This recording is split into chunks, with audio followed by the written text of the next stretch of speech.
Let's get started. Start with listening, and then learn new words and practice them in sentences. Have you ever wondered how a document crafted over 2 centuries ago continues to shape the most powerful nation in the world? In 1787, a groundbreaking document emerged from the Constitutional Convention in Philadelphia, the United States Constitution. This was no ordinary piece of paper, but a blueprint for a whole new form of governance. The United States, fresh from the throes of the Revolutionary War, found itself grappling with a loose confederation of states that lacked the cohesion and strength necessary to build a robust nation. Recognizing the need for a stronger federal structure, 55 delegates converged in Philadelphia's Independence Hall. Among them were luminaries such as George Washington, James Madison, and Benjamin Franklin. These visionaries deliberated and debated through a sweltering summer, driven by a shared goal to create a government powerful enough to ensure stability and flexible enough to adapt to future challenges. This gathering of minds would not only shape a new government, but forge a path for future generations. In the sweltering summer of 1787, the framers of the Constitution convened with a colossal task ahead. Gathered in Philadelphia, these visionaries, driven by the urgent need for a robust governmental framework, embarked on a journey that would shape the future of a nation. Among the notable figures was James Madison, often hailed as the father of the Constitution. His contributions were pivotal, crafting the initial blueprint that would evolve through intense debates and compromises. Madison's Virginia plan proposed a strong federal government, starkly contrasting with the New Jersey plan, which favored state sovereignty. This clash underscored the core challenge, balancing national oversight with state independence.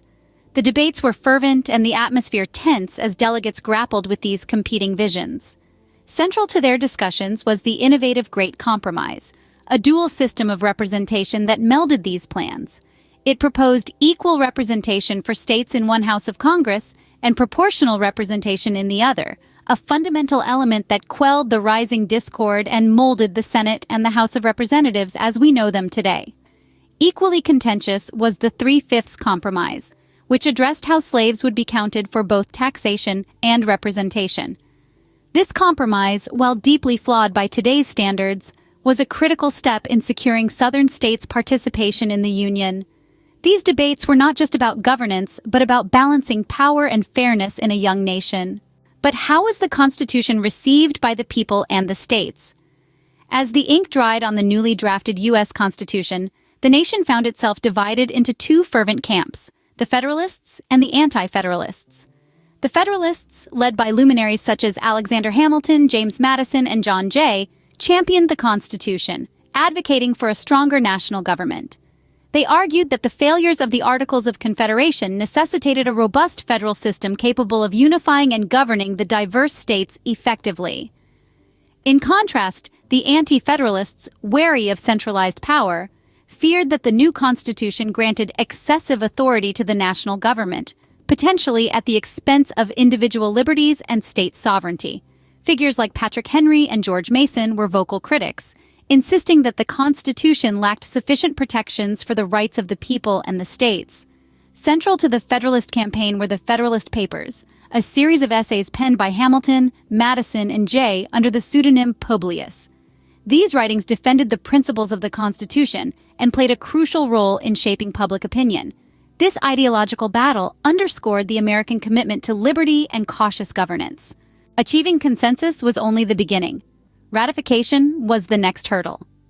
After the Constitutional Convention, the proposed Constitution faced the daunting task of ratification by the states.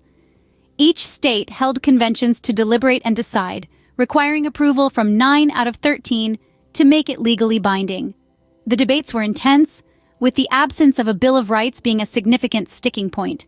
Many feared that without explicit protections, the new government could easily infringe upon individual liberties. This concern was particularly voiced by the Anti-Federalists, who argued passionately for a more explicit safeguarding of rights. In response, Federalists like James Madison promised that a Bill of Rights would be promptly added. True to their word, once the Constitution was ratified in 1788, amendments were quickly drafted. By December 1791, the first 10 amendments, known collectively as the Bill of Rights, were ratified. These amendments guaranteed essential freedoms such as freedom of speech, religion, and the right to a fair trial. The Bill of Rights became a cornerstone for American freedom, embodying the ideals of a new nation. The ink was dry, but the Constitution's journey had just begun. As the foundational framework of the United States, the Constitution was bound to face tests that would shape its interpretation and application. One of the earliest and most pivotal of these tests was the case of Marbury v. Madison in 1803. This landmark decision by the Supreme Court introduced the concept of judicial review, which allows the courts to assess the constitutionality of legislative acts and executive decisions. It essentially positioned the judiciary as a co-equal branch of government, capable of checking the powers of the other branches. Moving forward to 1954, the Supreme Court faced a profound challenge with Brown v. Board of Education. This case addressed the issue of racial segregation in public schools, declaring it unconstitutional and overturning the previous separate but equal doctrine established by Plessy v. Ferguson.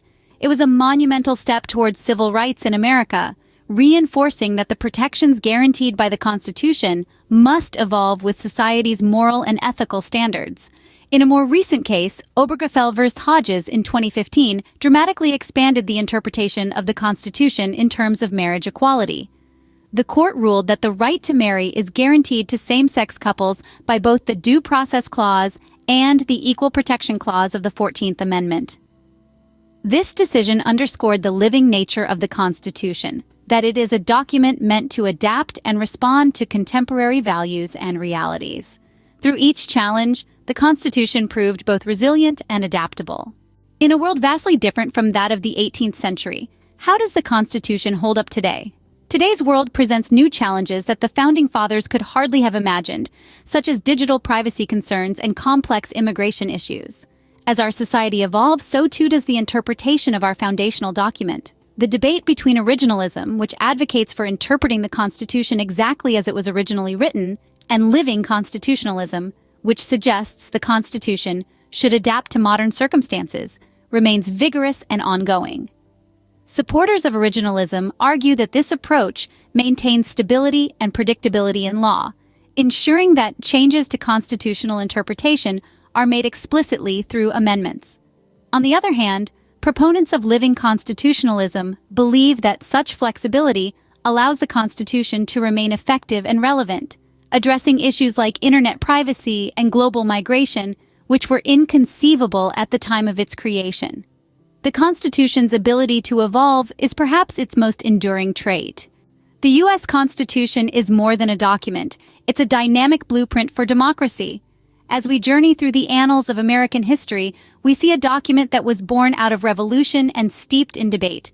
From the heated exchanges between Federalists and Anti-Federalists to the landmark decisions that have defined its interpretation, the Constitution has proven both resilient and malleable. It's a living document, one that has adapted to the ebbs and flows of societal change and technological advancements. The Constitution's influence stretches beyond the borders of the United States, serving as a model for numerous other democracies around the world.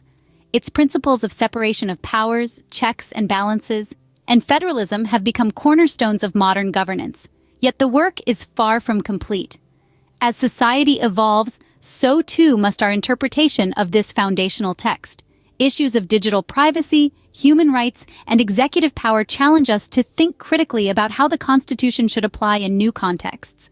As we continue to interpret and reinterpret the Constitution, we carry forward the legacy of its framers, striving for a more perfect union. Let's learn new words and practice English with the topic, the evolution of the U.S. Constitution at level C1. Constitutional Convention. Constitutional Convention, the gathering that drafted the Constitution of the United States in 1787, all states were invited to send delegates. The convention was intended to amend the Articles of Confederation but instead designed a new plan of government. Example, the Constitutional Convention played a pivotal role in shaping the U.S. Constitution, which established the framework of the federal government.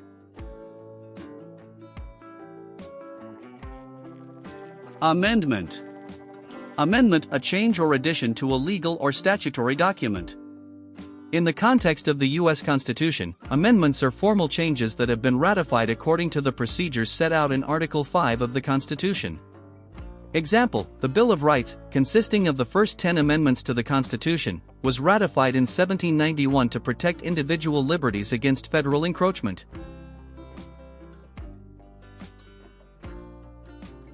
Ratification.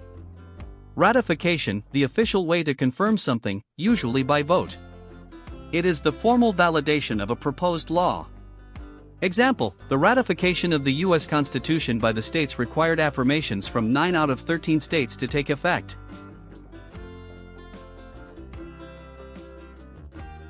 Federalism. Federalism, a system of government in which entities such as states or provinces share power with a national government. The U.S. government functions according to the principles of federalism. Example, federalism in the United States allows states to exercise certain powers independently from the federal government, while still being part of a single nation.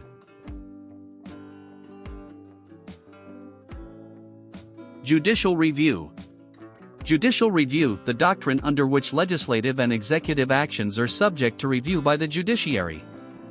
A court with judicial review power may invalidate laws and decisions that are incompatible with a higher authority. Example, judicial review, established by the landmark Supreme Court case Marbury v. Madison, empowers courts to assess the constitutionality of legislative acts.